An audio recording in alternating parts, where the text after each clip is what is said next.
avant que nous trouvions quelqu'un pour fabriquer des dions, des promesses à l'entrée de chaque porte. Donc, vous pouvez les apporter, ou bien vous voyez le pasteur Mathieu à son bureau, ou bien après le culte, venez, nous sommes disposés à les accueillir. Ne les jetez pas, je sais que vous en avez beaucoup. Donc, nous appelons cette liste. Oh oui, merci, pasteur. Nous vous supplions de pas, s'il vous plaît, pas mettez-nous dans corbeille collecte. Pas mettez-nous. C'est pas collecte que nous avons fait avec nous. Vous entendez bien? Portez-nous pour nous, mais pas déposez-nous encore une fois dans corbeille. Merci. Ok. Maintenant, pour vous préparer à entendre la parole de Dieu, qui sera délivrée par le pasteur Josué Mathieu, je vous invite à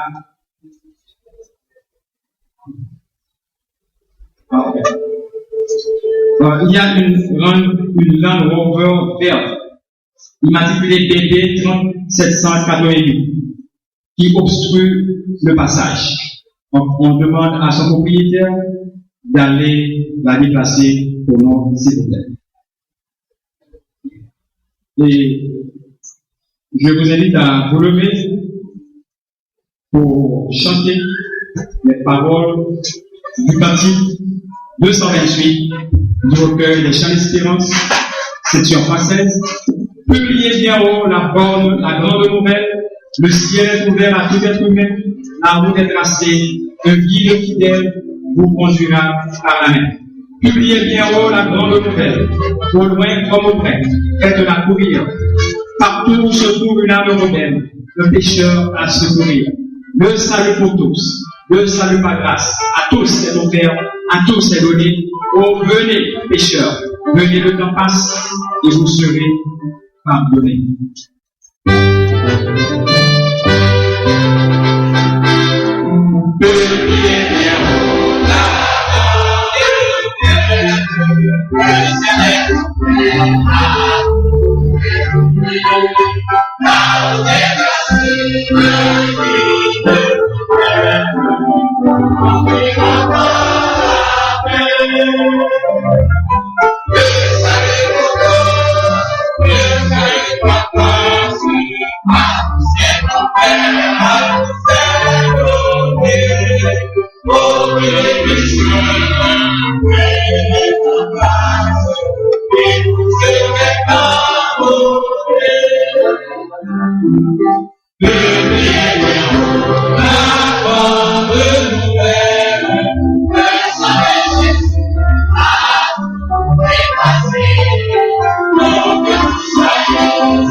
Bien-aimés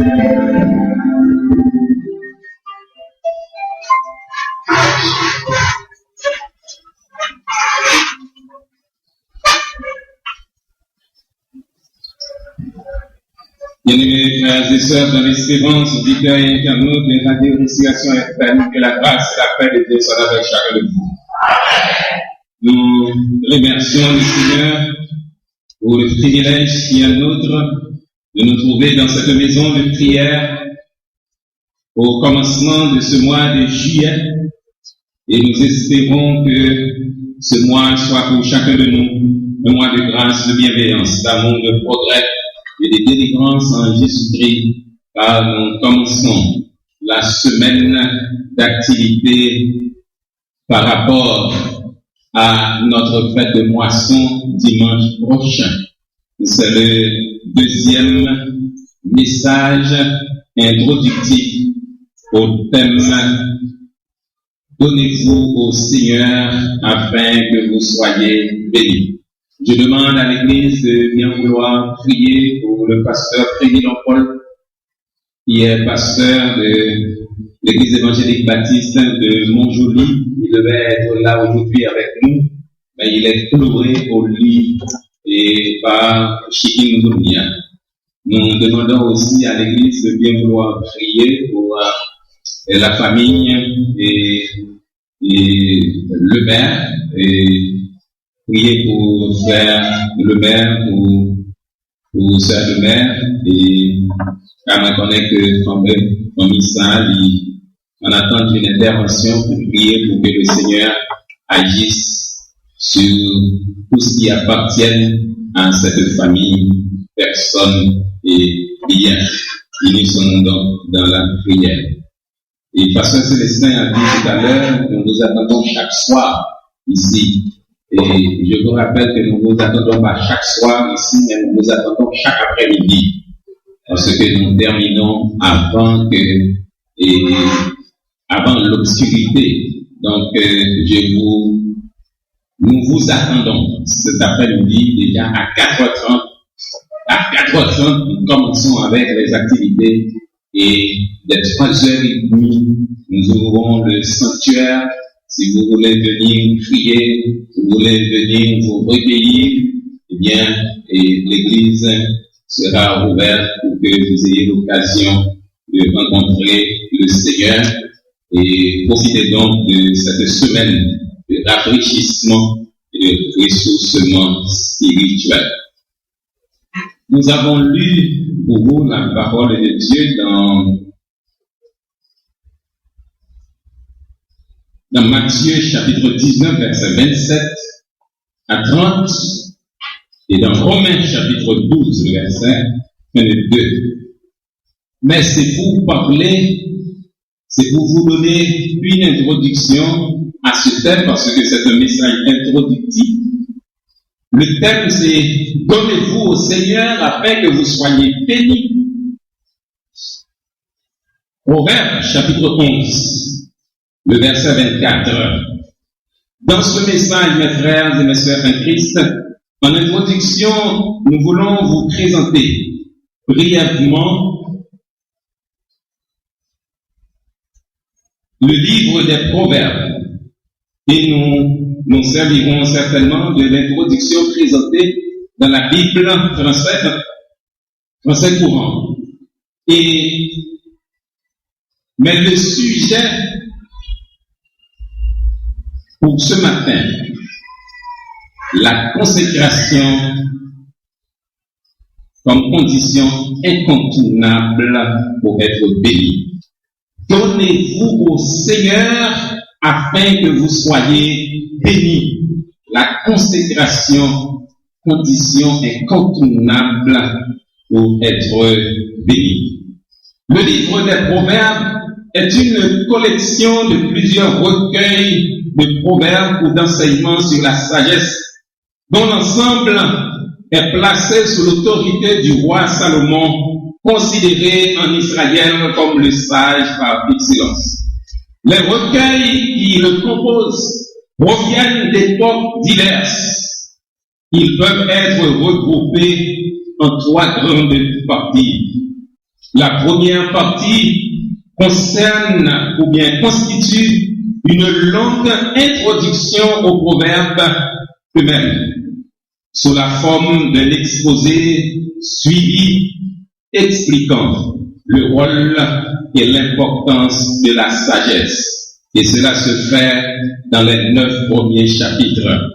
La sagesse y est plusieurs fois personnifiée et dans un très beau poème, quand nous lisons les versets 12 à 31 du chapitre 8, elle se présente elle-même comme la collaboratrice de Dieu.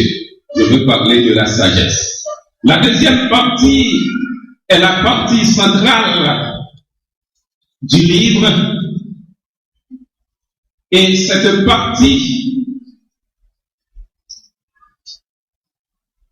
entre chapitre 10 et chapitre 29, traite toujours la question de la sagesse, mais à travers les proverbes.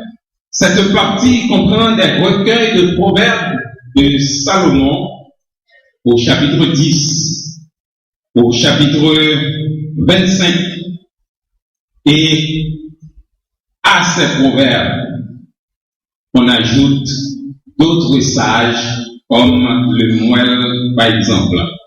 Et la troisième partie du livre des proverbes, chapitre 30 et 31, est composée de 4 morceaux indépendants, dont 2 transmettent les pensées ou les conseils des sages non israélites. Par exemple, la partie qui s'occupe de la femme vertueuse, et également pas la partie qui s'occupe de la femme vertueuse. La femme vertueuse, c'est la partie du verset 10 du chapitre 31. Mais les 9 premiers chapitres les 9 premiers versets du chapitre 31 et le chapitre 30. Donnez-vous au Seigneur afin que vous soyez bénis. Donnez-vous. Ici, on fait appel à la consécration. On fait appel à la consécration, une consécration qui certainement va mener à la célébration de la fête de moisson, à la libéralité. Dans les 2 premières années, nous avons eu « Jette ton pain sur la face des eaux, car avec le temps, tu le retrouveras. » L'année suivante, on a eu « J'accomplirai mes vœux envers l'Éternel. » Et maintenant, donnez-vous au Seigneur afin que vous soyez bénis. Donnez-vous au Seigneur, c'est-à-dire consacrez-vous au Seigneur. Frères et sœurs, dans l'espérance,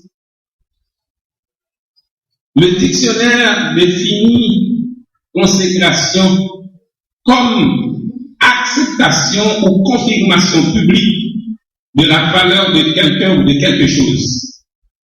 Exemple, un athlète qui termine sa carrière avec exploit. Et je suis intéressé à cette définition parce que nous sommes en période de Coupe du monde de football. Ça veut dire que le champion sera consacré dimanche prochain. C'est la consécration. C'est donc une sorte de décoration. On prend le trophée. C'est la couronne d'une carrière. Il y a également ici relation avec l'installation, surtout dans les fonctions spirituelles. Service d'ordination, service de consécration. On parle aussi de consécration. Dans ce sens, on trouve 15 références dans la Bible au terme consécration désignant installation et surtout en rapport au sacrificateur. Dans la deuxième dimension de ce mot, une consécration consiste à rendre sacré, c'est-à-dire de faire passer du domaine profane au domaine sacré. Quand on parle de sacré, appartenant à Dieu, une